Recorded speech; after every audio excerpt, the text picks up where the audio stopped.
Hello guys. മുമ്പൊരിക്കൽ ഈ കപ്പളങ്ങയുടെ ഓമക്കാടെ ഒരു video ഞാൻ ഇട്ടിരുന്നു. നമ്മളത് പഴുപ്പിക്കാൻ നിർത്തിയതാണ് ഈ ഓമക്കായെ. അത് വളർന്നു. അതിൻ്റെ ഞെടുപ്പ് കണ്ടോ? ഞെടുപ്പ് കുറച്ച് നീളമുള്ള സൈസ് ഞെടുപ്പാണ് ഇതിൻ്റെ. അതിലേറ്റവും താഴെ നിൽക്കുന്നത് പഴുത്തു. അപ്പോൾ അത് നമുക്ക് പറിക്കാം.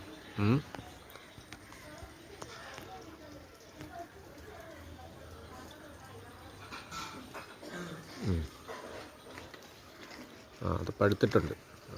പഴുക്കാം. ഇനി നാളത്തേക്ക് നിന്ന് അത് അണ്ണാനോ വാവലോ ഒക്കെ കൊണ്ടുപോകും.